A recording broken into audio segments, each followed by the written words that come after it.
नमस्कार, रूबरू प्रोग्राम में आपका स्वागत है। मैं हूं सुशील भारती और आप देख रहे हैं अपना खास प्रोग्राम रूबरू।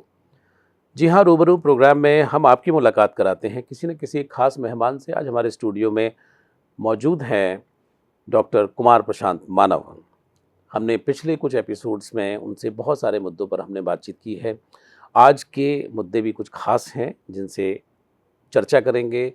उनका जो भी पक्ष है वो भी हम सुनेंगे, किस तरीके से वो गाइड करेंगे हमें, तो ये भी हम जानने की कोशिश करेंगे इस एपिसोड में। तो आइए स्वागत करते हैं डॉक्टर कुमार प्रशांत मानव का।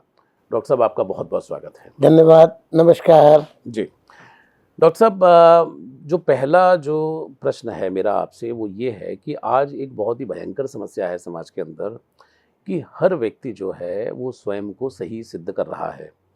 और एक कहावत भी चल पड़ी है कि भाई मैं सही तू गलत, मतलब सामने वाला व्यक्ति गलत है, मैं सही हूँ। ये एक जो है एक चलन जो है समाज का, हम कह सकते हैं कि वो चला हुआ है।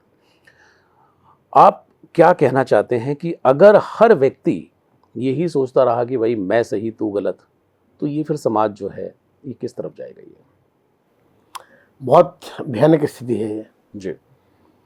क्योंकि फैक्ट बात क्या है कि आदमी अपने आप को इतना ज्यादा सुपर ह्यूमन समझने लगा जी कि जो वो कह रहा है वो तो सही है, बाकी सब गलत है। यही आपकी प्रॉब्लम है जी। और ये वाकई में मैं देखता हूं कि आजकल बहुत बड़ी प्रॉब्लम होती जा रही है। क्योंकि फैक्ट क्या है कि फॉल्स आदमी को ये अपने ऊपर इतना कॉन्फिडेंस, फॉल्स कॉन्फिडेंस कहूंगा मैं, ओवर कॉन्फिडेंस, कि वो ये समझता है कि तू जो कह रहा है वो ठीक है। लेकिन मेरा कहना और दूसरा है, मैन इज ऑलवेज लर्नर। मनुष्य हमेशा कुछ ना कुछ सीखता है, from everything, from everybody, at every age. आदमी हर उम्र में अपने से छोटे या बड़े किसी से भी किसी भी समय कुछ ना कुछ सीखता है। तो इसमें क्या होता है कि उसकी सीखने की प्रवृत्ति खत्म हो गई। ओके। और जिसमें सीखने की प्रवृत्ति खत्म हो गई वो दुनिया का मेरे निगाह में सबसे बड़ा मूर्ख आदमी है। बिल्कुल बिल्कुल। हर व्यक्ति ये सोच के चल रहा है कि भाई उसके पास बहुत ज्ञान है, वो ज्ञानवान है और उसका जो ज्ञान है वही सार्वभौम सत्य है। एग्जैक्टली। फैक्ट क्या है कि आपने अपना लोटा पूरे पानी से भर के रखा हुआ है, तो उसमें एक अमृत की अगर बूंद भी आएगी वो भी उसमें नहीं आ सकती। तो आपने तो उस अमृत की जो बूंद है उससे भी अपने आप को वंचित कर लिया। ये कहते हैं, बहुत पुरानी कहावत है, ना जाने किस भेष में नारायण मिल जाए। नारायण मिल जाए, यानी कि नारायण मीन्स ईश्वर तो कभी अवतार नहीं लेता, वो थोड़ी आएगा, लेकिन पता नहीं कौन सा इंसान आपको ऐसा मिल जाए जो देवता की तरह हो, जो भगवान की तरह। भगवान माने जो भगवान माने ईश्वर नहीं, ईश्वर और प्रभु तो एक है।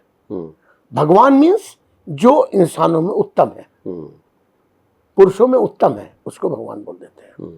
तो जो इस कैटेगरी का है आपको पता नहीं कब मिल जाए और आपका बर्तन तो भरा हुआ है, तो उसकी जो एक अमृत की बूंद आपके पास आनी थी आप उससे वंचित रहे, उससे भी वंचित हो गए। तो मेरा इसमें कहना यह है कि सबसे बड़ी चीज जो मैंने बताया, मैन इज ऑलवेज लर्नर, कि आदमी हमेशा कुछ ना कुछ सीखने वाला होना चाहिए। मैं अपने आप को बताता हूं, मैं तो देखिए सबसे बड़ी चीज के पीछे क्या है कि ये मैं जब तक आदमी के अंदर ये मैं रहेगी तब तक वो सुप्रीम रहेगा, तब तक उससे उसके आगे कोई नहीं है। वो जो सोच रहा है ठीक है, लेकिन जिस दिन उसने मैं को मार दिया उस दिन उसके सारे दरवाजे खुल जाते हैं। जब तक मैं है सब दरवाजे बंद, कोई हवा का झोंका भी नहीं आ सकता एक। और जिस दिन उसने मैं को मार दिया सारे दरवाजे उसके लिए खुल जाते हैं। बहुत हर जगह से उसको ठंडी ठंडी प्यार आनी शुरू हो जाती है, उसका जीवन सुखमय हो जाता है, स्वर्ग हो जाता है। तो आदमी को कभी भी ये घमंड नहीं करना चाहिए कि वो ही सब कुछ जानता है। ऐसा नहीं है, हर आदमी कुछ ना कुछ गलती कर सकता है, कुछ जरूरी नहीं है। आज नहीं, आप पहले देख लीजिए, जब इतने इतने महान पुरुष हुए, इतने इतने महान योगी लोग हुए, जब ये त्रेता द्वापर, इनमें भी लोगों ने कुछ गलती की है, जबकि बड़े महान थे, सब कुछ जानने वाले थे। ये गलती तो हर आदमी कर सकता किसी भी स्टेज पे। तो मैं कहता हूं जब जागो तभी सवेरा। बिल्कुल। लेकिन अगर आप जागने नहीं जाते तो भी सवेरा आपके पास कहाँ से आएगा? बिल्कुल। डॉक्टर साहब, यहाँ पे एक सवाल मैं आपसे ये पूछना चाहता हूँ कि बड़े सारे लोग हैं, वो अंदर जो है वो समझ रहे होते हैं कि गलती है उनकी। जैसे अब आज हम जो चर्चा कर रहे हैं कि भाई मैं सही तू गलत, तो वो ये जानते होते हैं कि वो गलत हैं अंदर से, लेकिन बावजूद इसके भी वो उसको जस्टिफाई करने की कोशिश करते होते हैं। और कई बार तो ये भी हो जाता है कि अपने अहम को लेकर के वो उसको मानना ही नहीं चाहते किसी भी तरीके से।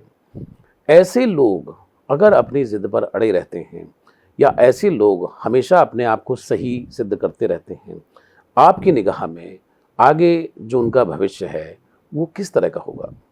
ऐसे लोगों का तो भविष्य टोटल अंधकार में है। ओके। अंधा कुआं, उसमें वो घिरे हुए हैं, कुएं के मेंढक की तरह, वहां से बाहर निकल नहीं सकते। उन्हें पता नहीं कि बाहर क्या है, उन्हें नहीं पता कि बाहर स्वर्गीय आनंद उनका इंतजार कर रहा है, स्वर्गीय वातावरण उनका इंतजार कर रहा है। वो तो कुएं के मेंढक में टट करते रहते हैं, क्योंकि मैं है ना, मैं, वो मैं ही उनको मारती है।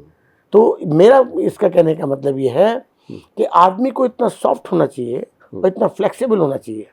देखिए, मैं पहले भी एक दो बार उदाहरण दिया, जिस तरह से एक फ्लेक्सिबल आदमी कभी मात नहीं खा सकता, और जो एक मैं पे खड़ा रहेगा वो टूट के बिखर जाएगा। जिस तरह बांस के पेड़ होते हैं, समुद्र किनारे खड़े रहते हैं, और साधारण पेड़ भी खड़े रहते हैं, अड़े खड़े रहते हैं सीधे। तो जब ज्वार आता है, पानी का उफान आता है, तो बांस के पेड़ उसके साथ तैर जाते हैं, फ्लेक्सिबल है। और फिर जब भाटा आता है, उतरता है पानी, तो वो उसके साथ फिर खड़े हो जाते हैं। लेकिन जो अड़े खड़े रहते हैं वो टूट के बिखर जाते हैं, गिर जाते हैं, बिल्कुल, दोबारा खड़े होने की क्षमता ही नहीं रहती है उनमें। तो अगर आदमी को एक सार्थक मानव जीवन जीना है, मनुष्य योनि बहुत बहुमूल्य है। मैंने बहुत बार कहा है, तो ये बहुत प्रेशियस है। हम लोग उसकी कीमत नहीं समझ पा रहे हैं। हम लोग हमेशा ये समझते हैं, अरे यार क्या है जो, अरे मैं कहता हूँ मनुष्य योनि इतनी बहुमूल्य है कि आपका जो जीवन है, अगर उसकी यात्रा आपने, जो मेरी बुक ऑफ लाइफ में लिखा हुआ है कि जीवन की यात्रा अंधकार से प्रकाश की हो, तो अगर वो नहीं आपने की उस यात्रा को, तो आपका जीवन तो अंधकार में रहेगी। आपने पाया क्या? सैकड़ों लोग पैदा होते हैं, मर जाते हैं, कौन जानता है किसी को। बहुत कम ही बुद्धा, महावीर स्वामी, जीसस क्राइस्ट, बहुत कम लोग बन पाते हैं। सरदार भगत सिंह, चंद्रशेखर आजाद, राजगुरु, सुखदेव, सुभाष चंद्र बोस, कितने लोग ऐसे होते हैं। करोड़ों अरबों लोग मर जाते हैं, कौन पूछता है। तो मैं कहता हूँ यार, कुछ तो ऐसा जज्बा पैदा करो, कुछ तो अपने किरदार में ऐसी खुशबू पैदा करो कि वो तुम्हारे किरदार से खुशबू झलके। कोई आपकी रिकॉग्निशन जरूरत ही नहीं है। आपका किरदार इतना सुगंधित है कि उसकी अपने आप खुशबू चारों तरफ फैल जाती है। फूल ये नहीं कहता मुझे सूंघो, उसकी खुशबू तो अपने आप वातावरण में फैल जाती है। बिल्कुल, फूल बनो। बिल्कुल। लेकिन सबसे बड़ी बात है कि हमेशा अपने बर्तन को खाली रखो। कोई भी अच्छी चीज है उसे आने दो। ये मत सोचो कि बस जो मेरे पास है वही सब कुछ है। तो उसमें क्या होता है कि वो आदमी कभी कुछ सीख नहीं पाता जिंदगी में। वो वैसा का वैसा ही, जैसा हुआ वैसे ही खत्म हो जाता है, जीवन उसका व्यर्थ हो जाता है। बिल्कुल ठीक कहा आपने। डॉक्टर साहब, जो भी चीज़ें हैं जीवन में, उनका एक ही पहलू नहीं होता है। जैसे कहा भी जाता है कि भाई एक सिक्के के दो पहलू होते हैं। तो ऐसा नहीं है कि जो आपको गलत नज़र आ रहा है वो किसी को सही भी नज़र आ सकता है, और उसकी सच्चाई अलग हो सकती है। तो ये जो एक टेम्परामेंट है कि भाई आपको एक टेम्परामेंट ऐसा डेवलप करना है कि आप 360 देखने की क्षमता रखते हों, आपको दूसरा पक्ष भी दिखाई दे, ये लोगों में नहीं है। शायद इसी वजह से ऐसा लगता है लोगों को कि मैं बिल्कुल सही हूँ और ये आज इंसान जो है वो गलत है। एग्जैक्टली।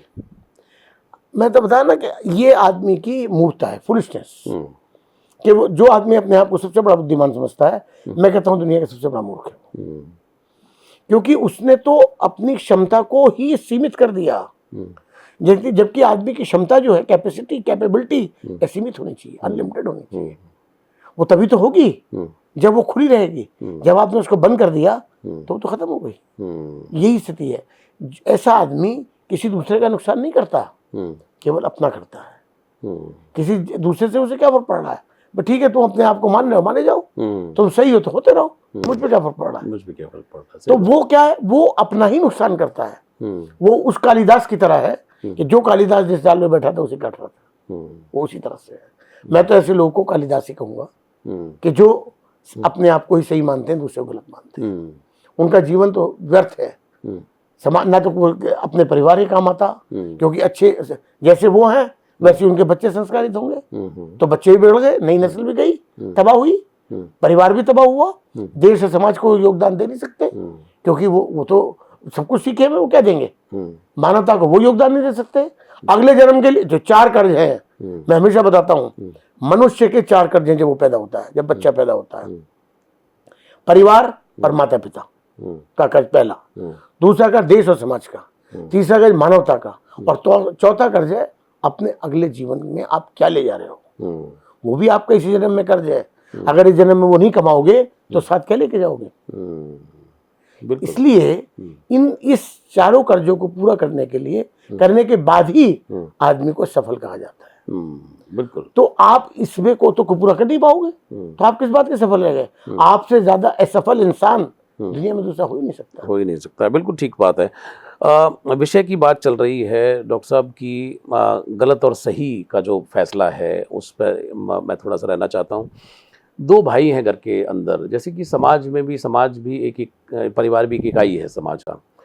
उस परिवार में अगर रिफ्ट है, आपस में दोनों भाइयों के अंदर रिफ्ट है, तो दोनों भाई समझते हैं कि मैं अपनी जगह पे सही हूँ, वो कहता है कि भाई मैं अपनी जगह पे सही हूँ, कोई भी रत्ती भर 1 इंच हिलना नहीं चाहता।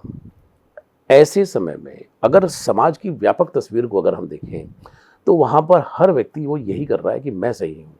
तो जब सब सही हैं और कोई गलत है ही नहीं, तो फिर ये झगड़ा, फिर ये हिंसा, फिर ये मारकाट, फिर ये लड़ाई झगड़े फिर क्यों हैं?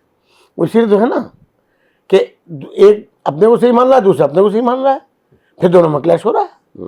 यही तो होता है। क्लैश क्यों हो रहा है समाज में? इसलिए हो रहा है कि जब एक आदमी अपने को सही मान रहा है, एक अपने को सही मान रहा है, वो उसको गलत मान रहा है, वो उसको गलत मान रहा है, लेकिन दोनों अपने आप को गलत मान नहीं रहे, दोनों अपने आप को सही मान रहे हैं, जबकि दोनों गलत हैं। तो इसका तरीका क्या है कि भाई अगर आप में इतनी समझ भगवान ने नहीं दी, इतनी अकल नहीं दी, तो कोई ऐसा आदमी चुने, थर्ड पर्सन, जो आपको सही रास्ते ज्ञान दे सके।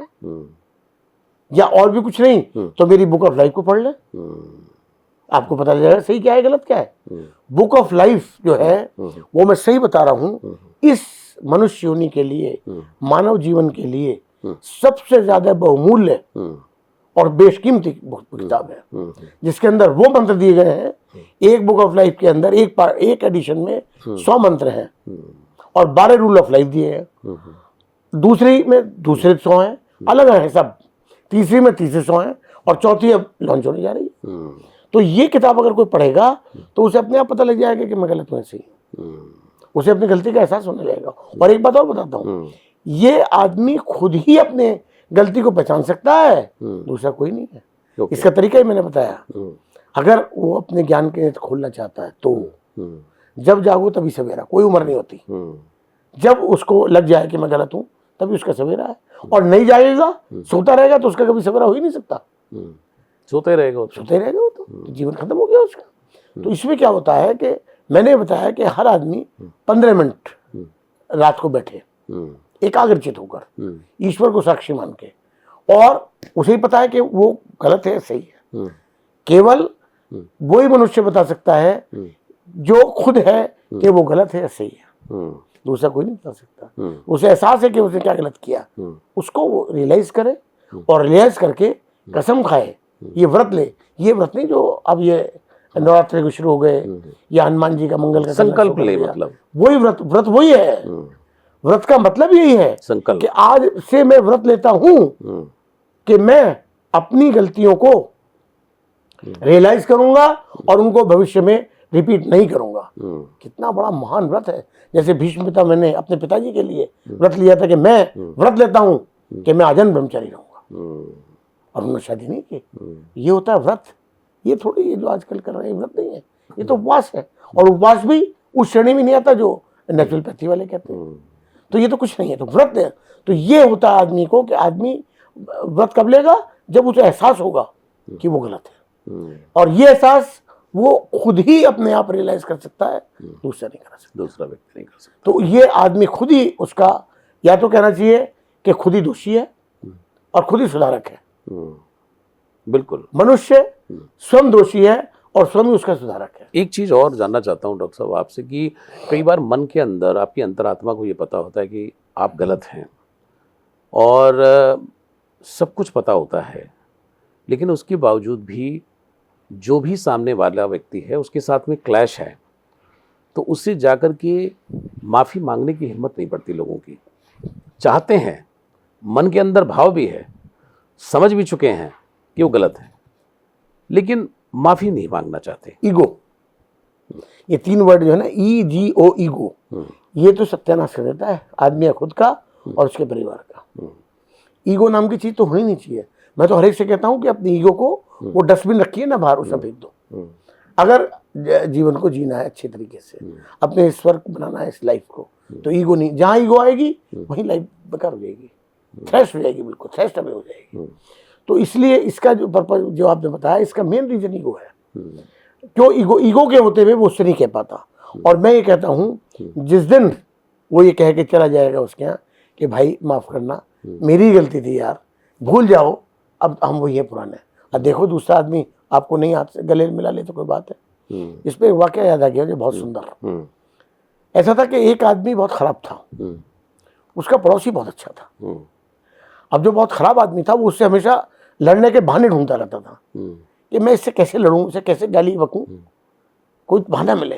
तो वो क्या करता था कि रोज अपने घर का कूड़ा पॉलिथीन में बांधा और उसे घर के सामने रख दिया। अब वो शरीफ आदमी था, बहुत सज्जन था, वो अपना उस कूड़े को ले जाके और अपना भैया डस्टबिन में डाल देता था अपने कूड़े के साथ। अब उसको बड़ा महसूस होता था, यार मैं इससे इतना लड़ने की कोशिश करता हूँ, कूड़ा इसके बाहर डाल देता हूँ, फिर भी नहीं लड़ता, पता नहीं किस तरह का इंसान बना हुआ है। एक दिन क्या होता है कि जो शरीफ वाला पड़ोसी होता है वो भी कुछ पॉलिथीन में बांध के उस घर के सामने रख देता है। अब वो उसे तो मौका मिल गया, उसे अब देखूंगा आज इसको मैं खूब खरी खोटी और पिटाई भी करूंगा इसकी। आया चिल्ला के खूब गाली बकता हुआ, तेरी हिम्मत कैसे होगी, तूने मेरे दरवाजे के आगे पॉलिथीन में कूड़ा भर के रख दिया है, तो शर्म नहीं आई। और ये तो अगर वो चाहता तो ये कह सकता तू भी तो रोज रखता, आज मैंने रख दिया तो क्या हुआ, लेकिन उसने नहीं कहा। उसे पता है क्या कहा, उसने कहा श्रीमान आप गुस्सा नाराज ना हो, मेरा आपसे विनती है हाथ जोड़ के, कम से कम उसे पॉलिथीन में खोल के देख ले कि इसमें क्या है। हो मैं तेरा कूड़ा खोल के देखूंगा, मैं इतना गिरा हुआ हूँ, मैं कोई वो हूँ भंगी हूँ, चबार हूँ जो मैं तेरा कूड़ा खोल के देखूंगा। मैंने बोले खोलते देख लो, ऐसी क्या बात है। बड़े अनमने ढंग से उसने ऐसे झटक पटक के खोला तो खेल के देखा तो आश्चर्यचकित रह गया। उसकी आंखें खुली खुली रह गई कि उसके अंदर थे सेब, उसके अंदर थे नाशपाती, उसके अंदर थे अंगूर, उसके अंदर थे केले, उसके अंदर था पपीता, उसके अंदर थे चीकू। चुप कर गया कि यार ये क्या हुआ। तो उसने कहा कि भाई मैं तो, फिर उसे एहसास हुआ कि यार देखो एक ये इंसान है, मैं देखिए ये होता है, मैं आपसे ये कह रहा हूं ना कि मनुष्य अपना दोषी खुद है और अपना सुधारक भी खुद है। तो उसको तब रियलाइज हुआ अरे यार मैं देखो यार, मैं इसके रोज अपने कूड़ा इसके घर के आगे रखता था, कभी इसने मुझसे कुछ नहीं कहा और वो कूड़ा अपने आप फेंकता रहता था। और हर आदमी के मन में कहीं ना कहीं वो चीज छुपी रहती है, वो उसे दबाए रखता है जो उसको एहसास कराए। तो उसको ये एहसास हुआ यार ये तो बहुत शरीफ आदमी है, और देखो आज इसने मेरे घर के आगे ताजे ताजे फल रख दिए। तो वो जाके उसके गले लिपट गया, उसने कहा भैया मुझे माफ कर दो, पूरे मैंने तुम्हें इतना कष्ट दिया है और तुमने तो वास्तव में मानवता की सीमा को लांघ दिया। तुमसे इंसान बड़ा मानव मैंने दुनिया में नहीं देखा कि मैं तो कूड़े के ढेर तुम्हारे घर के आगे रखता था, तुम उसे फेंक के आते थे, कभी तुम्हारे चेहरे पे शिकन नहीं देखी मैंने आज, और आज तुमने उसकी जगह ताजे फल मेरे सामने रखे। तो देखिए बदल दिया नहीं आपने। इस तरह आदमी बदल सकता है एक दूसरे को, लेकिन क्या है यहाँ तो क्या है कि हर आदमी अपनी ईगो में लगा हुआ है। अगर वो भी ईगो में लगा रहता इन दोनों में कभी प्यार नहीं हो सकता था। अगर वो भी कूड़ा उसके सामने रखता तो फाइटिंग होती, FIR लिख की जाती, दोनों जेल में बंद हो जाते। बिल्कुल। तो मैं ये कहता हूं कि अगर दूसरा आदमी खराब है तो मैं भी अगर उसके जैसा हो जाऊं तो मेरे मुझ में फर्क क्या रह गया यार, फिर तो मैं भी वही हूं ना। तो अगर मुझे इस चीज को समाप्त करना है तो कम से कम अपने आप को तो सुधारना पड़ेगा। बिल्कुल बिल्कुल, बहुत तो ये सुंदर आपने, कितना बड़ा उदाहरण है, देखिए। बिल्कुल बहुत सुंदर आपने कहानी के माध्यम से समझाया और इसको आपने समअप किया कि किस तरीके से आप जो है, अगर कोई व्यक्ति आपको जो भी कुछ दे रहा है, लेकिन उसके उत्तर में, उसके विरोध में अगर आप कुछ गलत चीज़ें ना करके कुछ अच्छी चीज़ें करें, तो निश्चित रूप से आप प्रेम का, दोस्ती का हाथ बढ़ा सकते हैं। और यही मुझे लगता है कि समाज में होना चाहिए। और इससे कोई फ़ायदा नहीं है कि तू सही मैं गलत, मैं सही तू गलत, इससे कोई फ़ायदा नहीं है। इससे कुछ होने वाला नहीं है, कोई रिजल्ट नहीं है ना इसका। बिल्कुल रिजल्ट तो नील बटन नील है। निल, कोई इसके रिजल्ट नहीं है। तो आपकी बहुत बहुत शुक्रिया डॉक्टर कुमार प्रशांत मानव कि आपने इतने सरल सीधे शब्दों में ये जो एक जटिल समस्या है आज की, उसको आपने सुलझाया और आपने बताया कि लोगों को क्या करना चाहिए। आपका बहुत बहुत शुक्रिया, बहुत बहुत धन्यवाद। अगले एपिसोड में आपसे कुछ और हम चर्चा करेंगे। अब मैं आपसे इजाज़त चाहता हूँ। नमस्कार। तो दोस्तों, ये थे डॉक्टर कुमार प्रशांत मानव जो बात कर रहे थे आज के एक नए विषय पर, जो कि बड़ा ही समसामयिक विषय है और आज के जो दैनिक दिन जीवन है उसकी एक बहुत बड़ी समस्या भी है। अगली बार डॉक्टर कुमार प्रशांत मानव के साथ हम किसी और विषय पर भी चर्चा करेंगे। अब लेता हूँ इजाज़त। नमस्कार।